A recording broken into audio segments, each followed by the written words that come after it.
Good morning, friends. That Gaming Author here, and today is Wednesday, May 18th, I believe.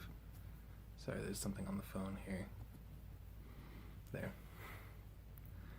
So, as was indicative of yesterday's vlog and the vlogs from the day before, the past couple days have been rough. Like, really rough. And I can't really properly explain it all, but it's a combination of external things being really terrible and then internal things being even more awful than normal due to those factors. And we had a glimmer of hope on Monday, and then it was very quickly shot down. Monday was probably the worst birthday I've ever had, if I can call it that. Like, out of my entire life. And yeah, I turned 25, so I'm a quarter to 100 now. But in my short life, there have only ever been 2 birthdays that I would consider my worst ones. My 18th birthday, which was the one that was the catalyst to me feeling like my birthday was cursed, and then my 25th, because everything that could have went wrong. So, yeah, there's that. We just need to start celebrating my birthday on a different day or something. But thankfully I'm feeling a little better now. I'm probably going to take it easy today, though. Today's a work day, but I'm not going to worry too much about getting any creative work done. I'm not going to hammer away at my book today or anything. I'm not going to work on my game. I'm just going to take it easy, watch stuff, play some games when I feel like it, and just relax in general, because I think I really need like a therapeutic day. We do still have some housing stuff to deal with today, but I'm not stressed about that. Like, the house has already been sold, nothing more we can do, so they're just going to come in, run an inspection, make sure the house still works, basically. Which, I mean, it's fine. I don't see there being any issues, so yeah. I'm probably going to make coffee, and maybe we can share the first sip like we have before, so yeah. I'm thinking of compiling yesterday's and the 16th's vlogs together, but at the same time, I kinda just don't want to post those, because it's just a lot of me being upset, so I think I'm going to skip on those and just start posting with this day. And yeah, I know that's kind of normally against the way we do things here, and these vlogs are meant to be like almost like a journal in a way, but I don't want you guys seeing me all mopey and crap. Because, I mean, I don't know. With me, at least for me, it makes me feel uncomfortable when I'm watching someone on a video be like sad or upset and there's nothing I can really do about it. So, yeah. That's kind of how I feel about all that. But yeah, I've talked enough. Let's go make coffee. Oh yeah, I forgot to mention I got 2 new flavors of coffee. I got mocha and then cinnamon dolce. They're both actually really good. They kind of taste like dessert drinks. Alright, coffee has been made. I make cinnamon dolce in the mornings, and then I make the mocha in the evening. So, let's share a sip of the cinnamon. Ooh, the cinnamon smells definitely there.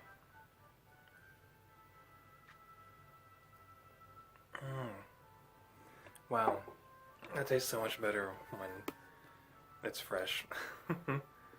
The past few days I've been really taking my time with coffee, so I haven't been, like, I don't down coffee necessarily. I don't think I ever have. There was a time when I'd chug it down, like when I was in high school and I had to catch the bus and I didn't have enough time to just sit there and enjoy it, so I'd be like, goop, goop, goop, and down it went. I have no idea how I did that, though. Like, as an adult, I've tried that, and I swear it gives me acid reflux. It's insane. But, yeah, as you could probably hear by the music, I'm playing Dragon Quest III again. And we only have 3 party members because I'm finally doing the quest I mentioned that I've been putting off. in order to get one of the orbs, you need to bring a merchant to this town to help build it.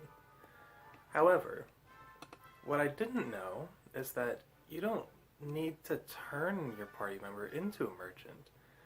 You just have to go back to Aliahan and get a merchant from there. And if you can just leave a party member there, and then when you're ready, you just come and get them back. I didn't realize it was that simple.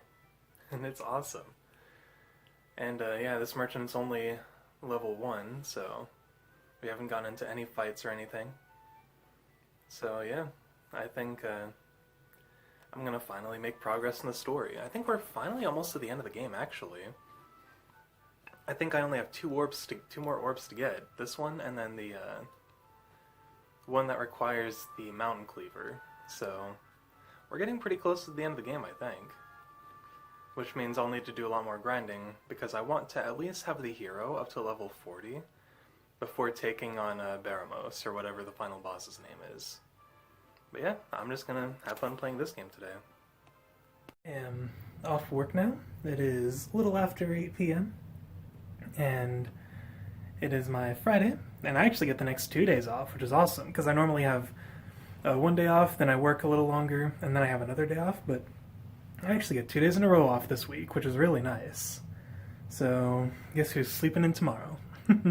Well, I'll be waking up to feed the cats, of course, but then going right back to bed. Speaking of the cats. Hi, Jumper. Jumper. Oh, good boy.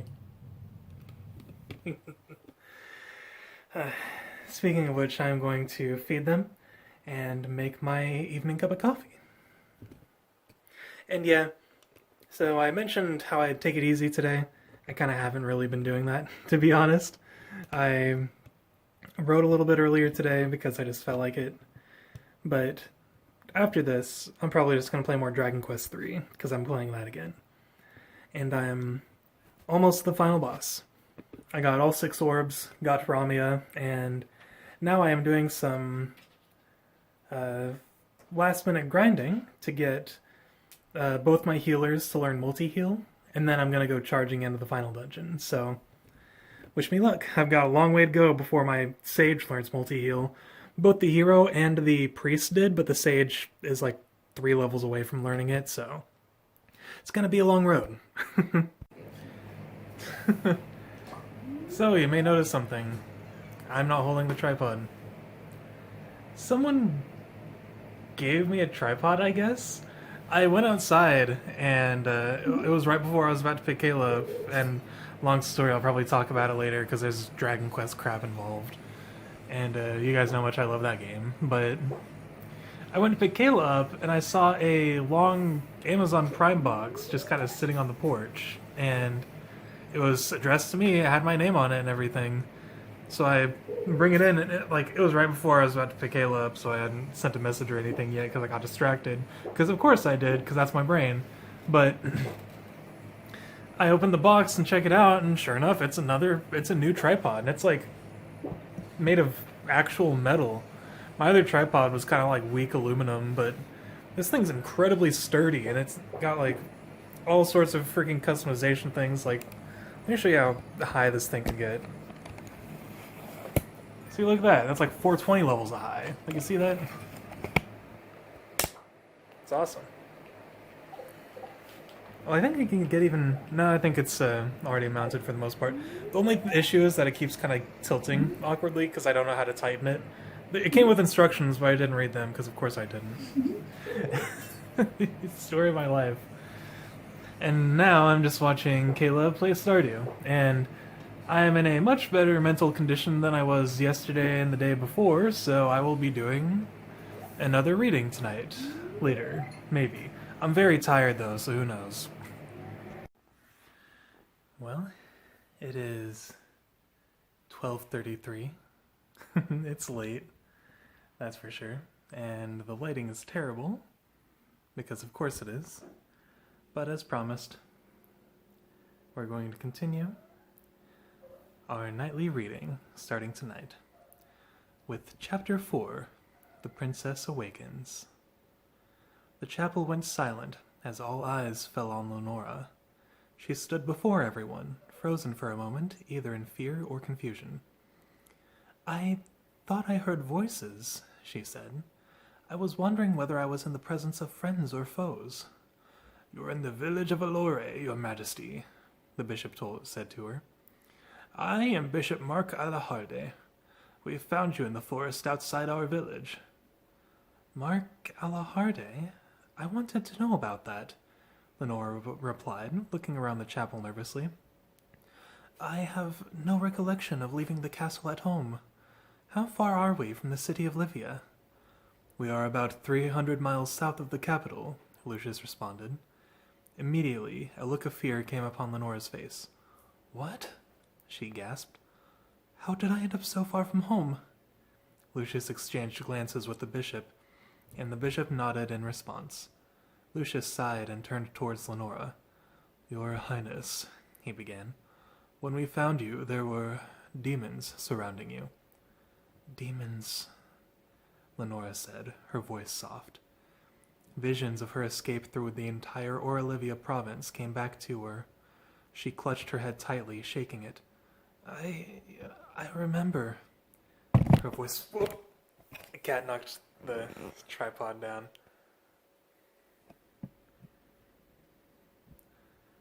Her voice was soft as she spoke. I left the castle for a reason. What was it? The bishop stood up from his bench and placed a hand on Lenora's shoulder. You must compose yourself, your majesty, he said. Once you do, we can discuss what has happened and figure out a solution. Start by taking a deep breath. Lenora followed the bishop's request and breathed in slowly. As she let the air out through her lips, the anxiety-inducing thoughts of demons chasing her escaped her mind. She continued to breathe deeply for a moment, and when she stopped, she nodded, looking up at the bishop. Her eyes met his, and there was a moment where it felt like time stood still. Okay, Lenora said with a nod. I'm okay. Good, the bishop said with a gentle smile. You are not in danger here. Please have a seat. Would you like some water to calm your nerves? Lenora was silent for a moment before she spoke softly. Yes, please, she said. The bishop took one of the cups of water from the tray he carried and handed it to the princess. Lenora gratefully took the cup with both hands, took a sip from the water, and let out a quiet breath before sitting down on one of the wooden benches. We're not your enemies, Princess Leonora. The bishop sat on the bench across from her and looked at her with a kind expression. Do you believe my words? Hesitantly, Lenora nodded, and the bishop smiled. Would you like to meet the children of this church? They're friends of mine, and in turn, friends of yours. Lenora looked at the three who stood behind the bishop. The bishop turned around and introduced them, pointing at them respectively.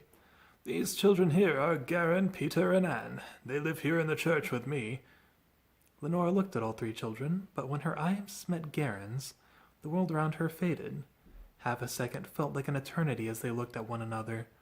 In that half-second, both Garen and Lenora caught a vision of the two of them, standing in a garden in the middle of the night, the area illuminated by torchlight.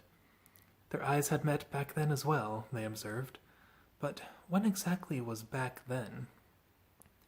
The world returned to the two of them. Lenora shook her head and refocused her attention to the people in front of her. They live here? Lenora asked, looking around at the chapel. The panic in her voice had gone away. We're orphans, said Peter. None of us have parents or families to turn to, so the bishop here decided to take us in. We do work for them, and in turn they take care of us. Oh, Lenora looked down at the ground. I'm terribly sorry to hear that.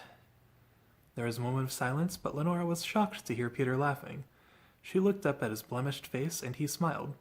You don't need to apologize, Princess, he exclaimed.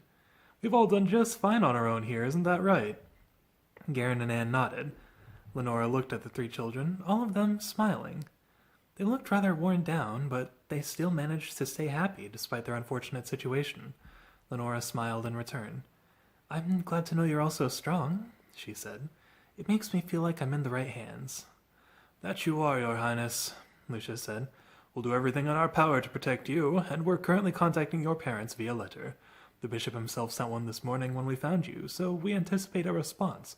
within the next couple of days. In the meantime, we would like for you to stay here with us." "I really appreciate the help," said Lenora. "But do you perhaps have a room that would be more accessible than the one you have me staying in? I feel a little creeped out, sleeping in an underground chamber."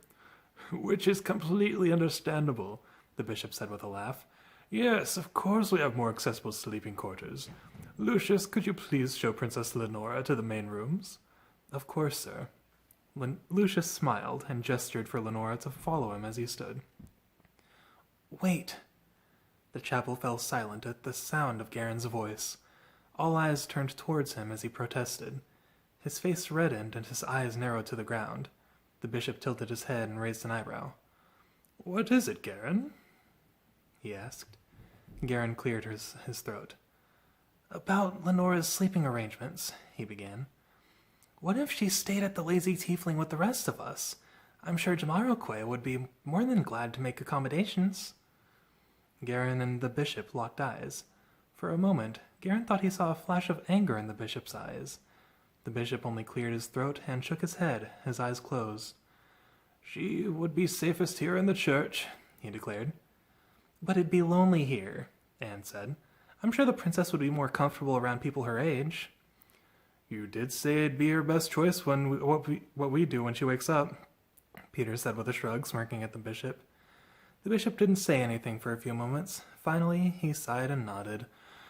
"I did indeed say that," he said. "What would you prefer, Princess Lenora?" Lenora hesitated. She looked at everyone in the chapel, their eyes on her expectantly. "I guess I wouldn't mind staying with everyone else," she said. "I hope that's not too much trouble." "No, of course not," the bishop said. "In that case, perhaps you can head there soon with the rest of the group." His eyes trailed towards Peter. "Just make sure she isn't spotted by the public eye. We don't want any unwanted attention." "Why are you looking at me?" Peter asked. "Because I'm leaving you in charge of the group," the bishop said. "So with that being said, you are also responsible for whatever happens to the princess." "I don't think that's necessary," Lenora said with a slight chuckle. "I don't want anyone else responsible for my actions. And besides, I can handle myself. If I apparently ended up here all the way from Livia, I can probably handle anything else." "It's all just precautionary measures," Lucius said. "You know how it is. We want to make sure you're safe and well by the time we're able to bring you home." Lenora nodded. "I understand," she said. "I'll be careful then. I promise." "That is a relief to hear," the bishop said. "Now, in terms of a plan, our only plan right now is to await a response from your parents before we begin making our way northward. Before then, I will prepare proper travel gear for the lot of you, as well as any necessary arms. Once we are prepared to leave, we will let you know." He smiled at the group with his hands folded over the rounded top of his driftwood staff. "With that said, you are all dismissed." And that was Chapter 4. Next time, we will begin Chapter 5, because that's how sequences go. I hope you guys liked it. Now that I'm in a better mental space, it's definitely a lot more fun, so let's keep it up. Thank you guys so much for watching and hanging in there while I skip a couple days because my brain sucks. So, yeah, I will be seeing you guys tomorrow.